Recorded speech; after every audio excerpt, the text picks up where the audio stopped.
La mort est le seul chemin qui mène à la naissance.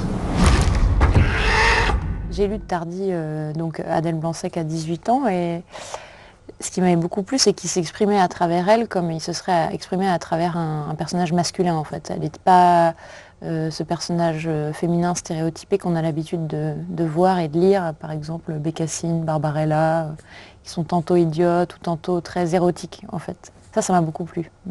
Et puis elle est moderne, elle est très rebelle, elle est têtue, décidée, elle sait ce qu'elle veut, elle est assez misanthrope et ça la rend touchante. C'était assez jouissif à jouer aussi.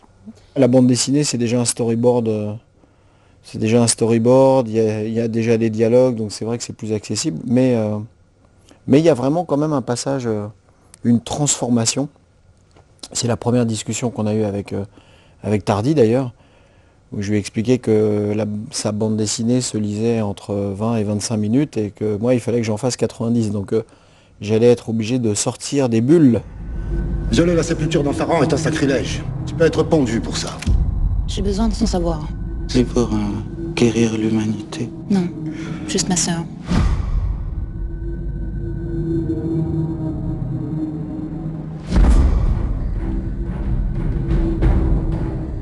Regardez.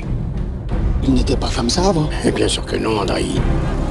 C'est cette histoire de ptérodactyle. Ils vont réussir à affoler la population, c'est tout ce qu'ils vont gagner. J'ai rien fait, moi. Nous, c'est le grand oiseau qui a fait le coup. Eh bien, l'inspecteur Caponi, qui est né sous l'imagination fertile de Tardy, représente un peu toute la bêtise humaine, on va dire. On l'appelle toujours un peu pour des affaires impossibles à résoudre.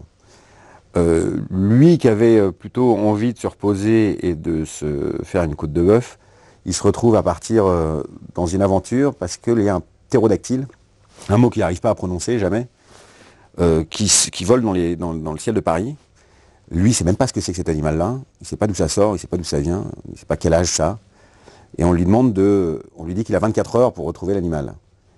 Et là, en l'occurrence, c'est une mission absolument impossible, donc à force d'interrogatoire et de recherche, il va demander à ce qu'un grand chasseur l'aide dans sa quête pour retrouver le ptérodactyle, et donc il va faire duo avec le personnage de Saint-Hubert, interprété par Jean-Claude Roux.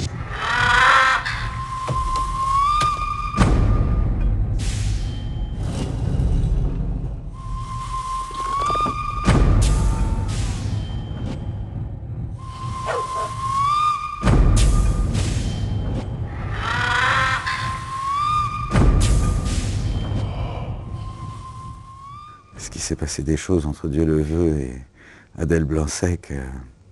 Dieu le veut, peut-être le souhaiterait. Vouloir tuer quelqu'un, c'est peut-être proche de l'amour, je ne sais pas. Mais en tout cas, elle l'embobine bien, oui. C'est ça qui est très fort dans le personnage d'Adèle et que Louise fait tellement bien. En plus, ça se passe au début du siècle, mais c'est une journaliste ou une romancière plutôt. C'est une femme libre, quoi, indépendante. Et ça doit être un peu insupportable.